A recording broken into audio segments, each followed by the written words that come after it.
The funeral hall was quieter than I expected. Not peaceful, just heavy. The kind of silence that presses on your chest and makes every breath feel borrowed. White flowers line the walls, their smell too sharp for a day like this. People sat close together, whispering names, memories, half-finished prayers. My father's photo stood at the front, framed in black, his eyes frozen in a calm I wished I could feel. I stood near the aisle, hands folded, my black dress suddenly feeling tighter than it had an hour ago. My husband stood a few steps away from me. Not beside me. Never beside me anymore. He hadn't asked if I was okay. He hadn't even looked at me since we arrived. His attention was somewhere else, drifting toward the entrance every few minutes, like he was waiting for something. Or someone. Relatives moved past me, touching my shoulder, murmuring condolences. Some meant it. Some didn't. I could feel their eyes linger just a second longer than necessary, curious, measuring. I was the quiet wife. The one who didn't complain. The one who always adjusted. They thought they knew me. When the prayer ended, the hall stirred. Chairs creaked. Someone sobbed softly in the back. That was when I felt it, a shift in the air. My husband straightened his posture, cleared his throat. I turned slightly confused. This wasn't his moment. This wasn't anyone's moment except my father's. He stepped forward. I remember thinking how strange it was that no one stopped him. His voice was calm, practiced. Too calm. He spoke a few polite words about loss, about family, about how life forces difficult decisions even in the darkest moments. My stomach tightened. I didn't like where this was going. People began to look at me now. Directly at me. Then he said my name, not softly. Clearly. Publicly. I felt dozens of eyes lock onto my face as he walked toward me, holding a thin folder in his hand. For a split second, I thought he was confused. That grief had made him careless. That he had picked the wrong time. He stopped in front of me and held out the folder. These need to be signed, he said, his voice low but firm. So we can move on. The word didn't register at first. Move on. From what? From grief? From marriage? I looked down. I didn't need to open it. I already knew. Divorce papers. Here. Today. In front of my father's body. A murmur rippled through the room. Someone gasped. Someone whispered my husband's name like a warning. I felt heat rush to my ears, but my hands stayed steady. I didn't ask why. I didn't ask how long. I didn't beg him to stop. Behind him, I noticed her. She stood just inside the doorway, dressed modestly in black, eyes carefully lowered, lips pressed together in practiced sympathy. Too composed. Too close. When she looked up, her gaze met mine for half a second. There was no shame there. Only certainty. My husband leaned in slightly. It's better this way, he said, so quietly only I could hear. You've had enough time. Enough time for what, I wondered. To disappear. A pen was placed in my hand. Someone had already uncapped it. The room felt unreal, like I was watching myself from far away. My father's picture. The flowers. The woman at the door. My husband's steady breathing. And me, standing in the middle of it all. I signed. No hesitation. No tears, just my name, written clearly at the bottom of the page. The silence after was louder than anything before, and as I handed the papers back, I realized something none of them did. This wasn't the end of my story. It was the moment it finally began. The hall didn't erupt the way movies make it seem. There was no shouting, no dramatic confrontation. Just a thick, uncomfortable stillness. People avoided looking directly at me now, as if my silence had made them complicit in something they didn't understand. My husband stepped back, already done with the moment, already relieved, like he had just crossed an item off a list. Someone touched my arm. An aunt, I think. She whispered something about strength, about patience, about God's will. I nodded, because that's what I had always done. Nod. Absorb. Endure. The woman near the doorway didn't come closer. She didn't need to. Her presence had already been announced without words. I could feel her confidence filling the room, standing where I used to stand without ever realizing it. When the funeral finally ended, people drifted away in small groups. Conversations resumed in low voices. Some offered me sympathy. Some offered advice I didn't ask for. A few looked at me with thinly disguised judgment, as if my marriage ending at my father's funeral said something about my worth, not his cruelty. My husband didn't walk with me to the car. He was busy speaking to her now, his body angled protectively toward hers. I didn't hear what they said, but I saw the way his shoulders relaxed, the way her hand brushed his arm, light and familiar. It wasn't new. It had never been new. I drove home alone. The house felt colder than usual, even though nothing had changed. The same couch. The same framed wedding photo on the wall that I had been meaning to take down for months. I placed my keys on the table and stood there for a long moment, listening to the silence settle around me. That was when my phone vibrated. A message from an unknown number. "I'm sorry you had to find out like this." I stared at the screen, my chest tightening. I didn't reply. I didn't need to ask who it was from.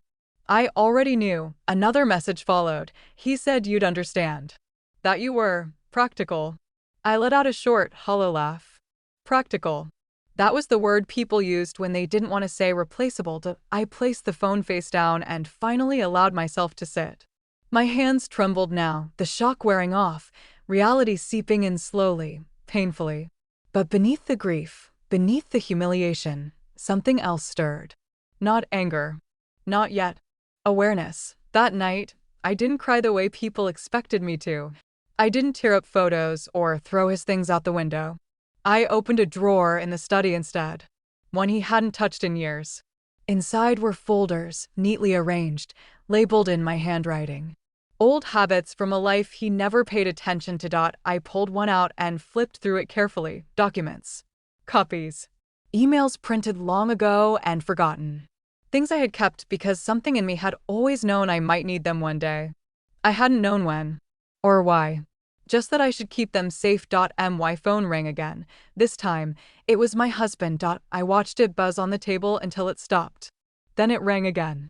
And again. I finally answered on the fourth call. "We need to talk," he said, impatience slipping into his voice. "You didn't have to sign so quickly. You could have asked questions." I almost smiled. "I didn't have any," I replied calmly. There was a pause on the line. He hadn't expected that. "We'll sort things out soon," he continued. "Just don't make this difficult." Difficult. The word landed differently now. "Of course," I said. "I won't." After the call ended, I stood up and returned the folder to the drawer, sliding it shut with care. I locked it. Not because I was afraid of losing it, but because I finally knew what it was worth. Outside, the night was quiet. Somewhere, my husband was celebrating the end of something he thought he had outgrown. He had no idea that what he left behind wasn't weak. It was patient. People like to believe marriages end suddenly. One argument too many. One betrayal discovered too late. But the truth is quieter. It unravels slowly, in moments no one thinks to name at the time. Ours had started that way. In the beginning, my husband used to call me his anchor. He said I kept him steady, grounded. I believed him. I organized his life, his schedules, his finances. When he talked about his dreams, I listened. When he failed, I absorbed the disappointment and told him tomorrow would be better. I didn't notice when we slowly became him. I left my job first. Just temporarily, he said. Until things stabilized. I handled paperwork, applications, phone calls. I learned the language of contracts and clauses because he didn't have the patience for it. When he signed things, I made sure they were correct. When something felt off, I flagged it. Quietly. He didn't thank me. He grew used to me. By the time his career took off, I had become invisible. Not unloved, just unnecessary in his eyes. The house ran smoothly. Bills were paid. Problems were solved before he ever heard about them. To him, life was effortless. Effortless because I made it so. The first time I suspected there was someone else, it wasn't lipstick or messages. It was absence. He stopped telling me things. Stopped arguing. Stopped caring enough to hide his irritation. When I asked questions, he said I was imagining things. That I was tired. That I should focus on myself. I did. That was when I started keeping records, not because I planned revenge. Because I wanted clarity. I printed emails. Saved copies. Took notes during phone calls he asked me to make on his behalf. I watched patterns form where excuses used to be. I learned about the other woman in fragments. A name mentioned too casually. A colleague who called too late. A scent that didn't belong to our home. I never confronted him. Not once. People mistake silence for ignorance. It was during that time that my father grew ill. I spent long nights at the hospital, my husband rarely joining. When he did, he stayed glued to his phone, distracted, distant. I remember sitting beside my father's bed, holding his hand, while my husband stepped outside to take a call. That was the night my father looked at me and said, very softly, "Make sure you are protected." I didn't understand what he meant then. A week later, he asked me to bring certain documents to the hospital. Old ones. Family ones. He explained slowly, carefully, making sure I listened. I didn't argue. I didn't question him. I trusted him. Those papers went into the same drawer my husband never opened. As my father's health declined, my marriage did too. My husband grew bolder, less careful. The other woman's presence bled into my life in ways I couldn't ignore anymore. He stopped pretending I mattered. Still, I stayed, not out of weakness, out of timing. When he chose my father's funeral to end our marriage, I understood something immediately that no one else did. This wasn't impulsive. It was calculated. He thought grief would break me. That public humiliation would silence me.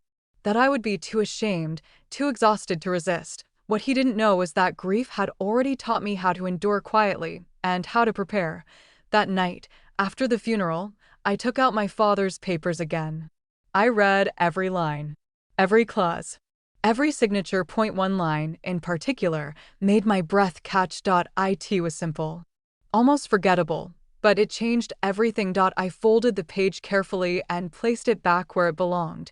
Somewhere across the city, my husband slept peacefully, believing he had escaped. He had no idea he had stepped into something he couldn't walk away from. The days after the funeral moved strangely. Too fast in some moments, painfully slow in others. My husband didn't come home. He didn't need to. The house, once shared, had already started to feel like borrowed space to him. I received a short message instead, clipped and formal, asking me to be ready for a meeting with his lawyer later that week. No apology. No explanation, just procedure. Meanwhile, she stopped pretending. The other woman appeared openly now on his social media, at events I once attended, in places he had sworn he was too busy to go. Her smile was polished, confident, carefully curated. People congratulated him. Some even congratulated her. As if replacing someone were an achievement. I watched quietly. She didn't know me, not really. She knew the version of me my husband had described: passive, emotional, dependent. The woman who would crumble and disappear once discarded. That belief gave her comfort. It made her careless. The meeting with the lawyer took place in a bright office with too much glass and not enough warmth. My husband sat across from me, relaxed, leaning back like this was a formality he would soon forget. His lawyer spoke in a rehearsed tone, outlining timelines, expectations, cooperation. I listened. I nodded. I said very little. When they finished, my husband looked at me with thin patience. "This will be easier if you don't complicate things," he said. "You don't need to worry. You'll be taken care of." Taken care of. Like a responsibility. Like an inconvenience. "I understand," I replied. My calm unsettled him slightly. I saw it flicker across his face, just for a moment. He recovered quickly. That evening, I received another message. This one wasn't apologetic. "You should have fought more," it read. It would have meant something. I didn't respond. Instead, I made an appointment of my own. My lawyer was older, quieter, and far less impressed by my husband's confidence. He read the documents I handed him carefully, his expression neutral at first. Then his brow furrowed. He flipped back a page.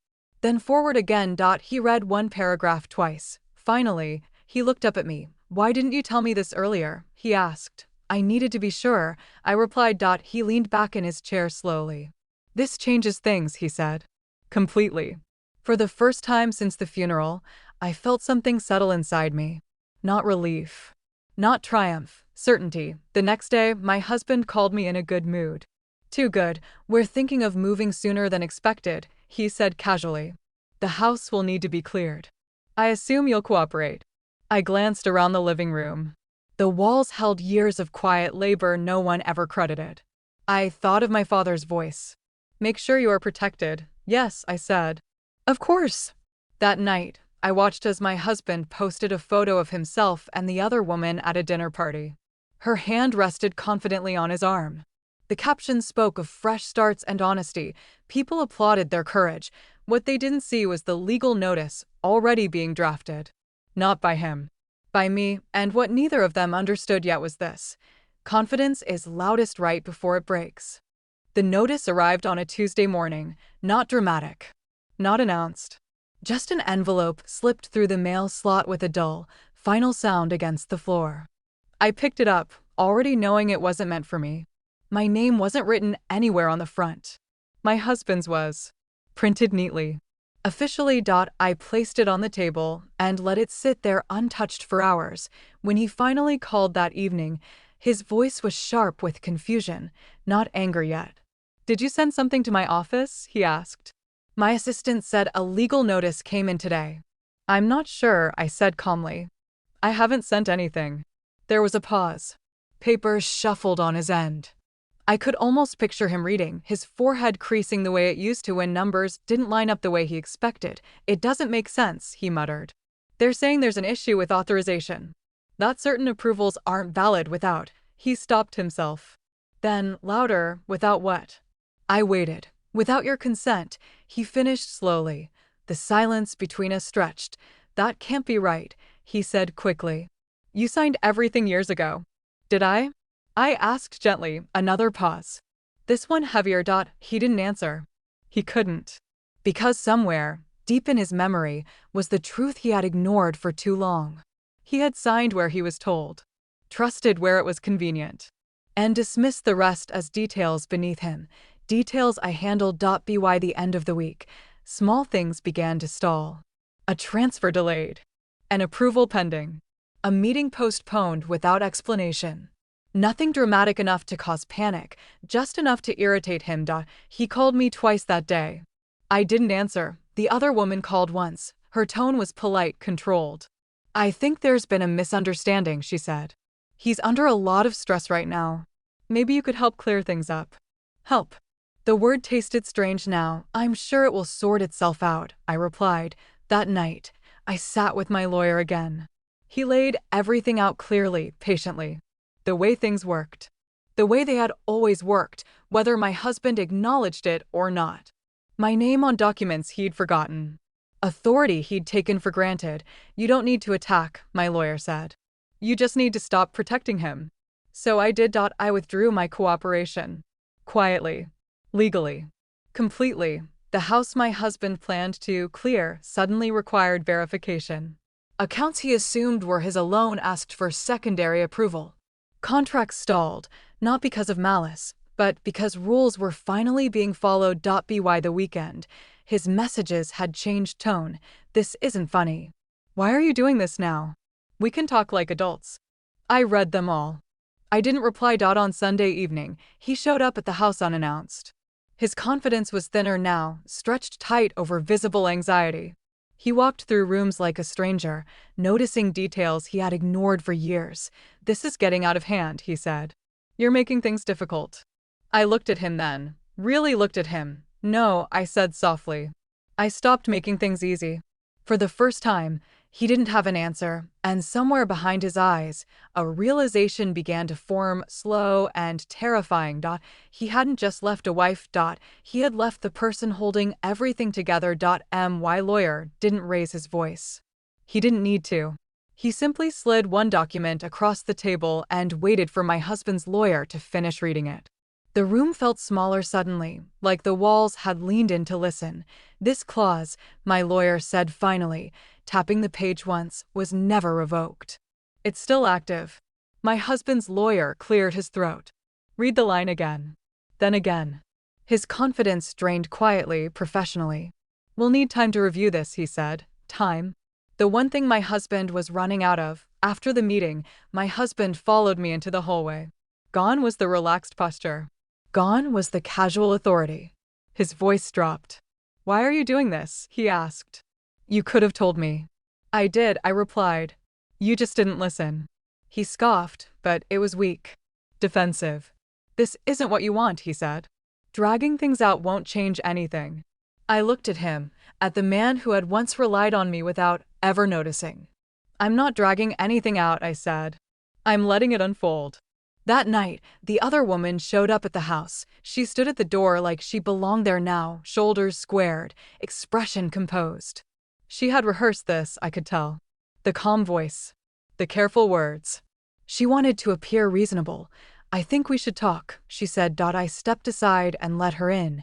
She glanced around, taking in the space with a quiet assessment. Ownership already forming in her eyes. He's under a lot of pressure, she began. This situation is affecting his work, his reputation. I waited. You don't gain anything by holding on to things that aren't yours anymore, she continued gently. It would be healthier for everyone if you let go. There it was. I smiled, just slightly. You misunderstand, I said. I'm not holding on to anything. Her confidence faltered. Then why are things getting complicated? Because they were always complicated, I replied. You're just seeing it now. She left shortly after, frustration leaking through her composure. The next morning, my husband's calls turned urgent. Meetings were canceled. Partners hesitated. Someone important asked questions he couldn't answer. The image he had built so carefully began to show cracks. By the end of the week, his lawyer requested another meeting. This time, the tone was different. Careful. Negotiating. We'd like to resolve this amicably, he said. There's room for compromise. Compromise. Another word that had once meant my silence. I'm open to fairness, I said. Nothing more. Outside, my husband finally lost control. You planned this, he accused. You waited. I didn't deny it. I prepared. I corrected him. There's a difference. His voice dropped to a whisper. You're enjoying this. I shook my head. No. I'm done protecting you. That was the moment it truly hit him. This wasn't anger. This wasn't revenge. This was the absence of care, and for him, that was far more frightening. The house became a problem before it became a battleground. At first, my husband spoke about it casually, as if it were already settled. He told people he would sell soon, or move out quickly, his voice light, confident, practiced. He spoke as though walls and rooms obeyed intention alone. As though ownership were a feeling, not a fact. Then the paperwork came back. The first time, he assumed it was a mistake. A clerical delay. The second time, his lawyer stopped answering immediately and started asking questions instead. Careful ones. Specific ones. By the third time, my husband showed up at the house again, anger barely contained beneath forced calm. There's an issue with the property, he said, standing in the doorway like he still belonged there. Your name is still attached. It always was, I replied. That's not what I mean, he snapped. They're saying the title isn't as straightforward as we thought. I watched him pace the living room, his frustration filling the space where comfort used to live. This doesn't make sense, he continued. I paid for this place. You paid installments, I said quietly. That's not the same thing. He stopped pacing, turned slowly toward me. What are you saying? I didn't answer right away. I walked to the cabinet near the window, opened it, and pulled out a single folder. Thin, unassuming. He had passed it 1,000 times without noticing. I placed it on the table between us. He flipped it open. The color drained from his face. This wasn't new paperwork. It wasn't something I had created recently. It was old. Years old. Signed, witnessed, filed long before his success, long before his confidence turned careless. The house wasn't solely his. It never had been. You can't do this, he said finally, his voice low. You wouldn't. I met his eyes. I already have. That night, his tone changed completely. No more demands. No more instructions. His messages became cautious, even polite. He asked instead of told. Suggested instead of decided. The man who had humiliated me in public now feared a conversation behind closed doors. The other woman didn't hide her irritation anymore. She sent a message I hadn't asked for. I didn't sign up for this, it read. He said everything was clean. Clean. Like lives were contracts you could wipe down when they got messy. I didn't reply. By the end of the week, a formal notice arrived, not dramatic, just precise. A request for clarification. A demand for documentation. The kind that signals the beginning of something unavoidable. My husband called late that night. "Let's meet," he said quietly. "Just us." "No," I replied. There was a long silence. Then, almost broken, "I never thought you'd do this." I looked around the house, the floors I cleaned, the walls I chose, the years I carried while he climbed. "I never thought you'd make me," I said. After the call ended, I stood alone in the quiet, feeling something I hadn't felt in a long time. Stability. He had believed power was loud, that it announced itself, that it took up space. He was wrong. Real power waits. This is where people around them begin to change. Families are loyal until loyalty becomes uncomfortable. At first, they tried to stay neutral. That's the word they used. Neutral. They said it like it was a virtue, like silence made them fair.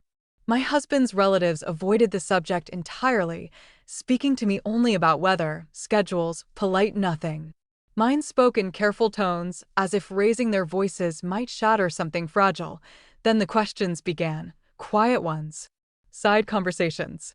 Phone calls that started with concern and ended with hesitation. Is it true about the house?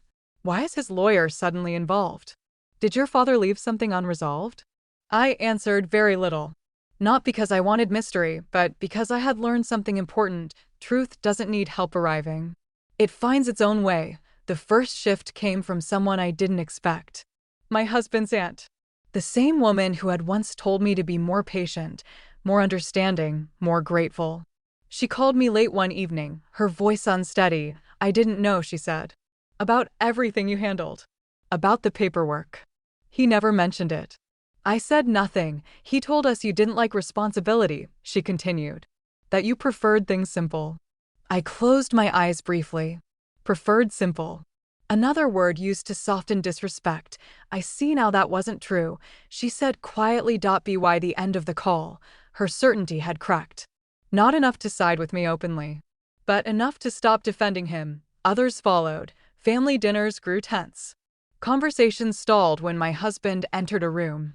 Someone asked an innocent question about timelines. Another mentioned legal delays a little too casually. The ease he once carried among them began to slip. The other woman felt it too. She had expected admiration, sympathy. Instead, she found distance. Polite smiles that didn't reach eyes. Invitations that never came. People who listened but no longer leaned in. One afternoon, she confronted me directly. "You're turning them against us," she said, frustration breaking through her controlled tone. "I haven't said anything," I replied honestly. "That's worse," she snapped. "They're filling in the gaps themselves." And they were, because when a man falls quietly, people wonder why. When a woman remains standing without explanation, people grow curious. The next legal update came without warning. A procedural pause. Temporary restrictions. Nothing final, just enough to unsettle. My husband stopped sleeping well. I could see it in his face when we crossed paths unexpectedly. The sharp confidence dulled, replaced by constant calculation. He was always thinking now. Always bracing. One night, I overheard him arguing on the phone. His voice was low, strained. "You said this was done," he hissed. "You said she had no leverage." A pause. "Well, something changed," he snapped. Something had changed, but not suddenly. The final moment of the week came quietly, the way most important things do. A family gathering I almost didn't attend. A small one. Informal. I arrived late, sat quietly, said very little. As I stood to leave, someone touched my arm. "We owe you an apology," they said softly. "We judged you too quickly." I nodded. Not because I needed it, but because they needed to say it. As I walked away, I felt the shift fully settle. The story my husband had built was collapsing under its own omissions, and the silence he once used against me was no longer on his side. This is where the past resurfaces publicly, and control starts slipping fast. The video appeared on a Thursday morning. At first, it was just a notification. A message from a distant cousin I hadn't spoken to in years. No explanation. Just a link. I didn't open it right away. I already sensed what it was. The funeral. Someone had recorded it. Not intentionally, not professionally. Just a phone held too long in one direction. Too careless to stop when things turned uncomfortable. The clip wasn't long. Less than 2 minutes. But it was enough. It showed my husband stepping forward, the folder in his hand, his voice calm as he spoke about moving on. It showed me standing there, still, dressed in black, eyes lowered. It showed the pen placed in my hand. The silence afterward. The murmurs. The shift in the room. What it didn't show was any justification. No context. No explanation. Just a man serving divorce papers to his wife at her father's funeral. By midday, it had spread. Not viral in the dramatic sense, no headlines, no trending tags, but shared enough to travel. Through family groups, office chats, private conversations.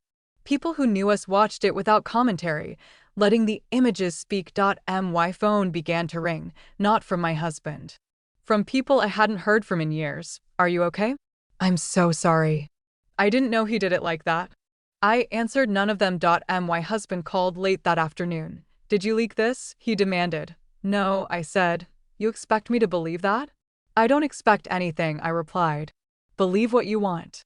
His breathing was uneven now. People are asking questions. At work. At home. This is humiliating. Humiliating. The word echoed strangely. You should make a statement, he said quickly. Clarify things. Say it was mutual. Say it wasn't planned. It was planned, I said calmly. Silence. You're enjoying watching me suffer, he accused. I looked at the screen. At his name. At the years behind it. I'm watching you face what you did in public, I replied. There's a difference. The other woman didn't stay quiet this time. She sent a message filled with anger she could no longer mask. You let this happen. You could have stopped it. I stared at the words.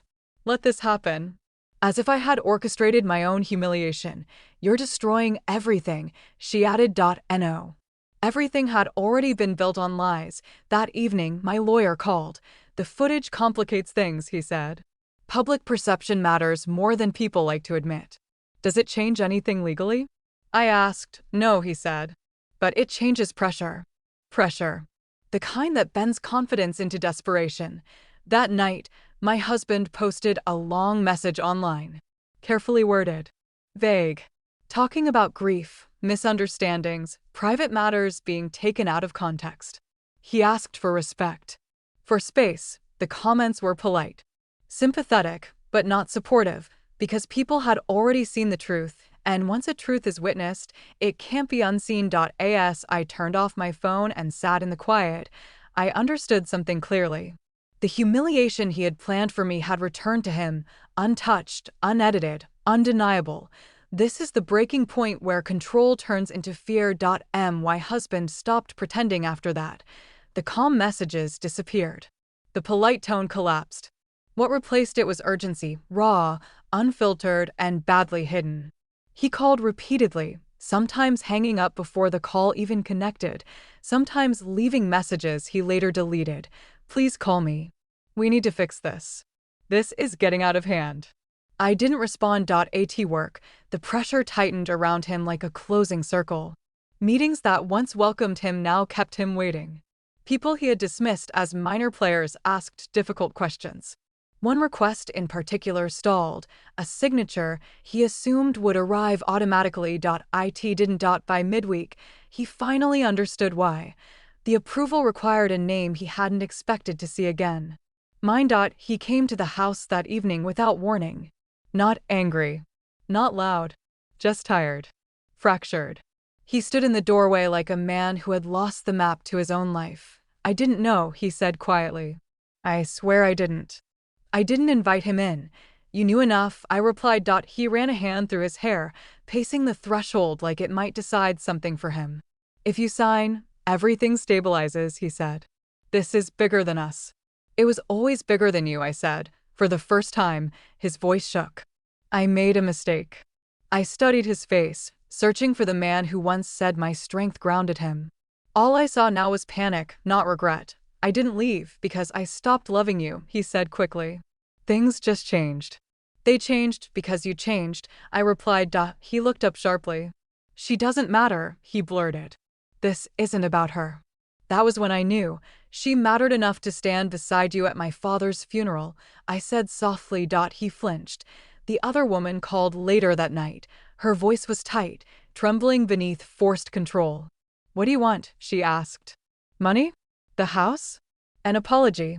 I paused. I want honesty, I said. From both of you. She laughed bitterly. You'll never get that. I already have, I replied. The next morning, my lawyer sent a single email. One sentence, and name. A clause my husband had ignored for years, buried deep in paperwork he assumed was routine. It linked the stalled approvals, the paused accounts, the delayed decisions. It explained everything. By noon, my husband's lawyer requested an emergency meeting. By evening, my husband didn't sound like himself anymore. This can't go to court, he said, voice strained. It would destroy me. I didn't argue. Please, he added. You don't have to do this. I thought of the funeral. The pen. The silence. The eyes watching. I already did, I said. That night, I slept peacefully for the first time in months, because fear had finally replaced arrogance, and fear makes people honest, whether they want to be or not. This is where her story starts to crack open. The other woman stopped pretending everything was fine the moment fear stopped being theoretical. At first, she had believed this was temporary. A rough patch. A complication she hadn't signed up for but assumed would pass once I accepted reality. She had trusted his confidence, his reassurances, the way he spoke about me like a closed chapter. Now that chapter refused to stay closed. She showed up again, this time not at the house, but at a cafe halfway across the city. Neutral ground. Public. Safe. I arrived on time. She arrived early. That told me more than her words ever could. You need to understand something, she began, gripping her cup too tightly. He told me you were done. That you didn't care anymore. I sat quietly. He said the marriage was empty long before I came along, she continued. That you were distant. Uninterested. That you stayed because you were afraid to be alone. Afraid. The word almost made me smile. And did you believe him? I asked. She hesitated. That's not fair, she said defensively. I didn't know about the documents. Or the approvals. Or that your name still carried weight. You didn't ask, I replied. She looked away, jaw tightening. I trusted him. So did I said. Silence settled between us, heavy and uncomfortable. She broke it first. He's panicking, she admitted. He's losing people. Support. Respect. Things he worked years for. Things he had built on borrowed ground. He keeps saying if you just sign, everything will go back to normal, she said. There is no normal, I replied. Not anymore. Her composure finally cracked. Do you know what this is doing to me? She snapped. People look at me like I planned everything. Like I waited for you to fall apart. You stood beside him when he humiliated me, I said quietly. People don't forget moments like that. She swallowed hard. I didn't think you'd survive it, she admitted. That hurt more than I expected. Not because it was cruel, but because it was honest. I did, I said. And now you're scared. She stood abruptly, frustration spilling over. This wasn't supposed to happen. No, I agreed. It wasn't. That evening, my husband called again. Not pleading this time. Bargaining. She's leaving, he said flatly. She doesn't want this kind of life. I didn't respond. She says if I don't fix this, she's done, he continued. I can't lose everything. Everything. You already chose what to lose, I replied. There was a long pause. Then his voice dropped. What do you want? I considered the question carefully. I want the truth on record, I said. In court. In writing. No stories. No revisions. You're ruining me, he whispered. No, I corrected. I'm removing myself from your lies. After the call ended, I realized something important. She hadn't loved him for who he was. She loved the version of him that power protected, and now that protection was gone. This is the moment she finally speaks, and everyone listens. The courtroom was nothing like the movies. No drama. No raised voices. Just a quiet, methodical process that stripped everything down to facts and timelines. Still, The weight of it pressed on my chest the moment I stepped inside. This was where stories ended and records began. My husband sat across from me, shoulders tense, eyes fixed straight ahead. He didn't look at me when I entered. He couldn't afford to. The other woman wasn't there. She had chosen distance. Silence. Self-preservation. The judge flipped through the file slowly, deliberately, as if each page deserved respect. My lawyer spoke first, calm and precise. He laid out the sequence of events without emotion. Dates. Signatures. Responsibilities. He didn't need theatrics. The truth was heavy enough on its own. When my husband's lawyer stood, his tone was careful, measured. He spoke about misunderstandings, about assumptions, about how private matters had escalated unnecessarily. He tried to smooth the edges, to round off what couldn't be erased. Then the judge looked at me. "Would you like to add anything?" she asked. The room stilled. I hadn't planned a speech. I didn't need one. I stood and spoke once, slowly, choosing clarity over length. "I was married," I said, "to a man who trusted me with responsibilities he didn't want to carry. I fulfilled them quietly. When he decided I was no longer useful, he ended our marriage publicly, during my father's funeral." My husband flinched. I didn't fight then, I continued, because I believed the law would listen where people did not. The judge nodded slightly, encouraging me to continue. "I am not here for revenge," I said. "I am here for accuracy." Silence followed. The kind that settles, not the kind that waits to explode. The judge turned back to the file, then to my husband. "These approvals," she said evenly, "required mutual consent. You proceeded without it." He opened his mouth, then closed it again. "I'm ordering a temporary halt on all disputed transfers," she continued, "until full review." My husband's lawyer stiffened. My lawyer remained still. The gavel didn't slam. It didn't need to. Outside the courtroom, my husband finally spoke to me again. His voice was low, exhausted. "You didn't have to say it like that." "I didn't say anything untrue," I replied. He shook his head slowly. "You never used to be like this." "No," I agreed. "I used to protect you." That night, messages flooded in again. Some supportive, some apologetic, some silent acknowledgments from people who had watched and said nothing until now. One message stood out. From someone unexpected. "I should have spoken up," it read. "I'm sorry I didn't." I read it twice, then closed the app because apologies don't change outcomes. Truth does. As I prepared for bed, my lawyer called one last time. "This isn't over," he said. "But today mattered." It did, I agreed, because for the first time, my voice wasn't soft. It was recorded. This is where betrayal turns inward, and nothing can be undone. The proof didn't come from me. That was the part no one expected. It arrived late at night, sent from an email address I didn't recognize at first. No greeting. No explanation. Just files attached, neatly labeled, as if the sender wanted them understood, not questioned. I opened the first one slowly. Messages. Dates. Conversations that overlapped timelines my husband had sworn were separate. Promises he had made to her while still sharing a home with me. Plans drawn up while standing beside me at family events. Words chosen carefully to keep two lives running parallel without collision. By the third file, my hands were steady. By the fourth, my breath was calm. She had sent them, not out of kindness, not out of guilt, out of fear. My phone rang almost immediately after. "I didn't have a choice," she said, her voice strained, brittle. "He told me you'd destroy us. That you were calculating. Dangerous." "And now?" I asked. "Now I know he was talking about himself," she replied. She didn't cry. She didn't apologize. She just spoke quickly, urgently, like someone trying to outrun the consequences catching up behind her. "He lied to me," she said. "About the marriage. About the papers. About your father. About everything." I listened.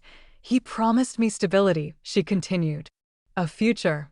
I didn't know it was built on gaps and silence." "You knew enough," I said quietly. She exhaled sharply. "Yes," she admitted. And I ignored it. That honesty surprised me more than the files. "I'm sending this to your lawyer too," she said. "I don't want my name tied to this anymore."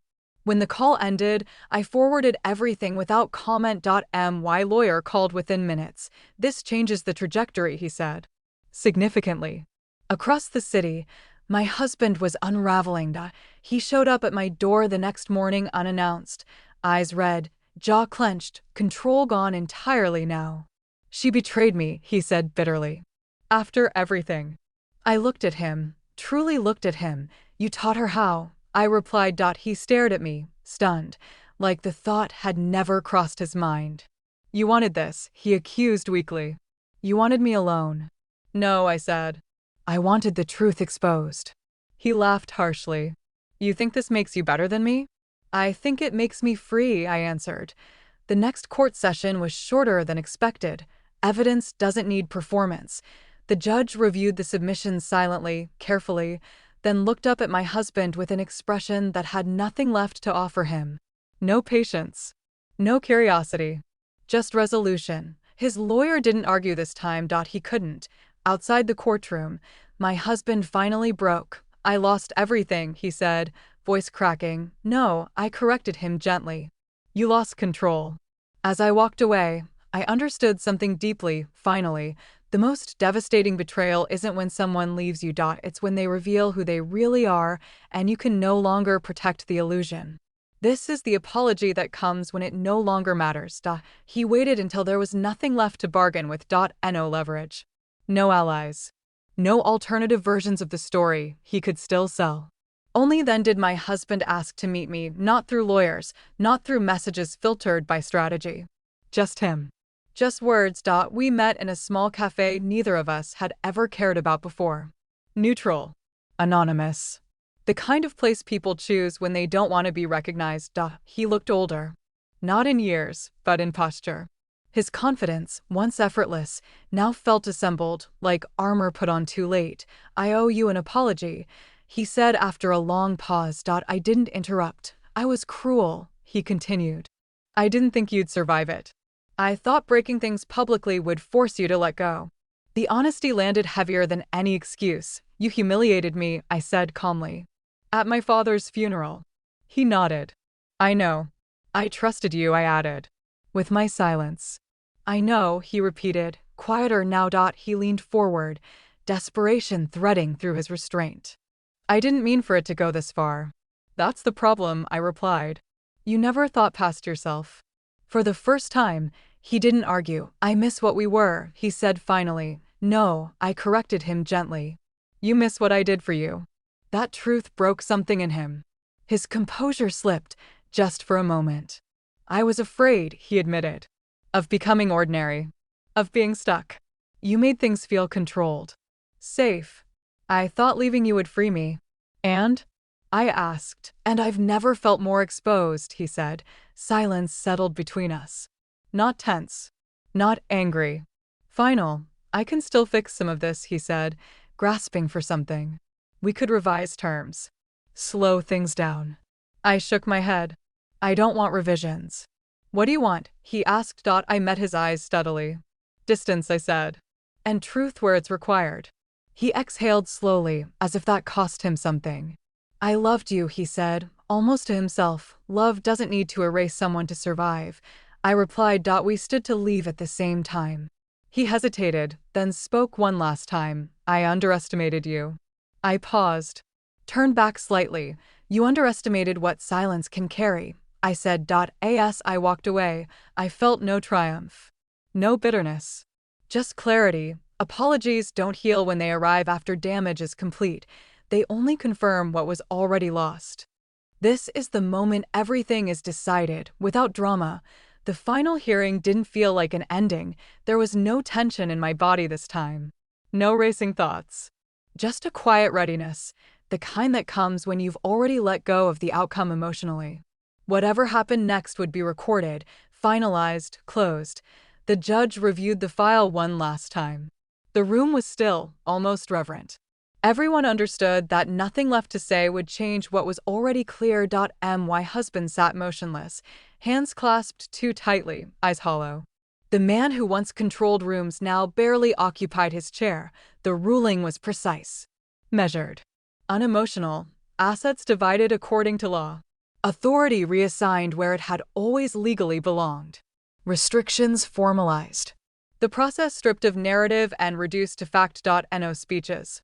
No commentary. When the judge finished, the sound of the gavel felt distant, almost ceremonial. It was done. Outside the courtroom, my husband didn't follow me. He didn't try to speak. There was nothing left to ask for. His lawyer shook my lawyer's hand. Professional. Neutral.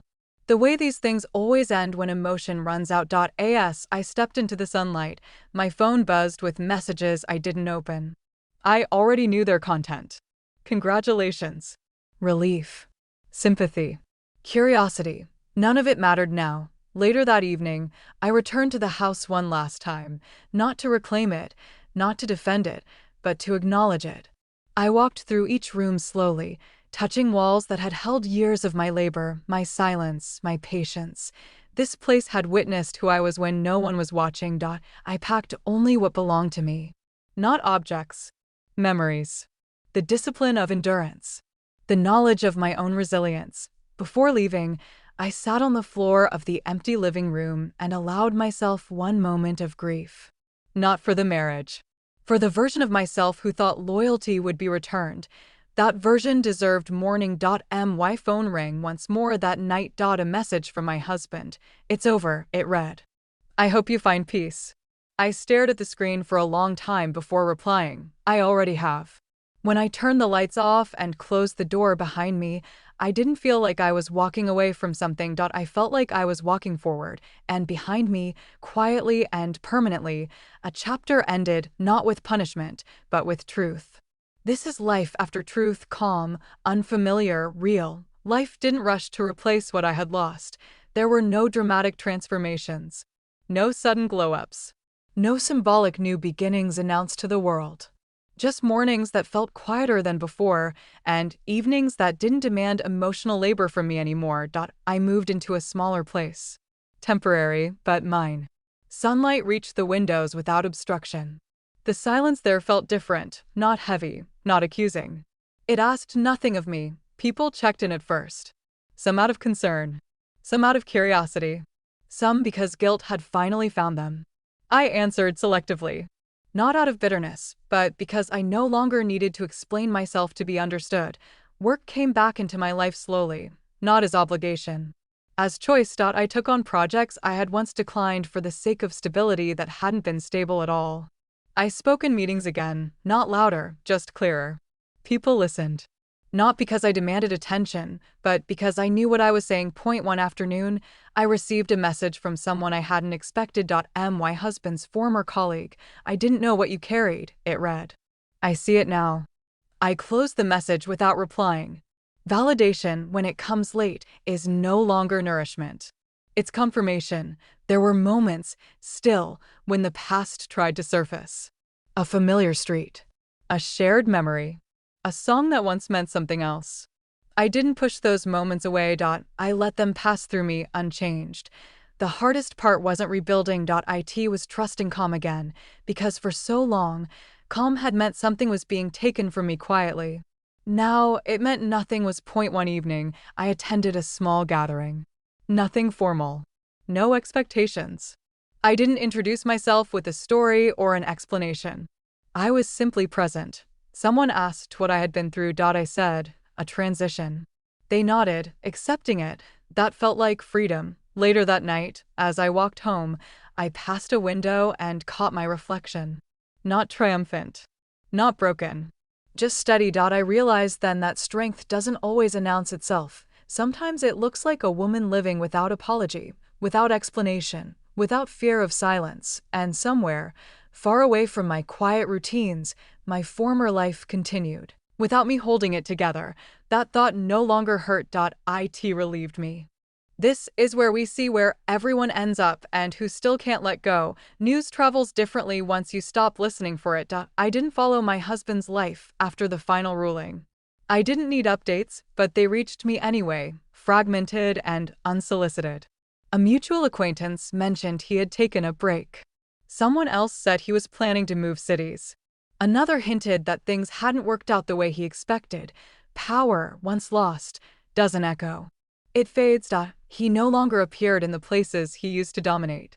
His name stopped surfacing in conversations where it once carried weight. People didn't speak badly of him.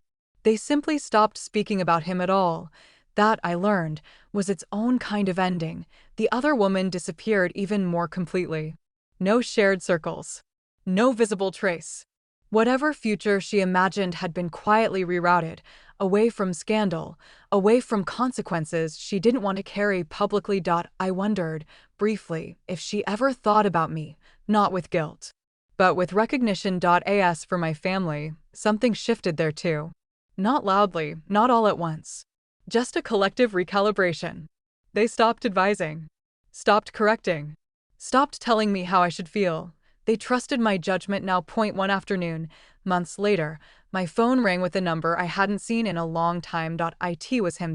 I let it ring, then it rang again, and again. On the fourth attempt, he left a message. "I just wanted to hear your voice," he said. No anger, no confidence, just something small and exposed. "I don't need anything. I just wanted to know you're okay." I didn't call back, not because I wasn't okay, but because some connections only survive when one person keeps answering. That night, I thought about the woman I had been at the funeral. Standing still, signing papers while the room watched, absorbing judgment without resistance. I felt no pity for her. I felt respect. She had endured something that changed the course of everything without collapsing in front of an audience that didn't deserve her tears. That mattered. A week later, I received a formal email confirming the final closure of all shared matters. Clean. Finished. No loose ends. I printed it. Read it once. Shredded it. Some endings don't need to be archived. As I stepped out into the evening, the city felt familiar again, not because it welcomed me back, but because I finally belonged to myself inside it, and somewhere behind me, a voice I no longer recognized tried one last time to reach me. I kept walking. This is not revenge. This is closure. The last thing to change was not my life. It was my relationship with memory. For a long time, I had believed healing meant forgetting, erasing faces, avoiding places, cutting off any thought that led backward. But standing still in my new life, I realized something quieter and far more powerful. Healing meant remembering without pain. One morning, months later, I returned to the cemetery. Not because I was sad. Not because I needed answers. Just because I wanted to be present where everything had begun to shift. I stood beside my father's grave in the same stillness I had carried at his funeral. The air was calm. No heaviness. No pressure. Just space. "You were right," I said softly. I knew what to do. And I didn't become cruel. I didn't become loud. I didn't become someone unrecognizable in order to survive. I became precise, patient, honest in ways that didn't ask permission. People sometimes mistake that for coldness. It isn't. It's clarity. My life now moved without resistance. Not perfect. Not untouched by loss. But grounded. I chose relationships where explanation wasn't required. Where respect arrived without negotiation. Occasionally, someone would bring up my past. Carefully. Like stepping around something fragile. I never stopped them. "I went through something," I would say. And I came out intact. That was enough. The house I once shared existed somewhere else now, occupied by people who would never know the quiet labor that built its foundation. I didn't need them to. I had learned that being unseen doesn't mean being powerless. It means choosing when to be visible. One evening, as the city lights flickered on, I caught my reflection again, not in glass this time, but in a moment of stillness. A woman who had lost everything she was told mattered, and discovered what actually did: dignity, choice, silence that wasn't submission, but strength. The man who humiliated me once believed the story ended when I signed my name. He was wrong. It ended when I stopped carrying what was never mine to hold. I didn't win. I was released, and as I walked forward, untouched, unafraid, unburdened, I understood something with complete certainty. Some stories don't end with justice. They end with peace.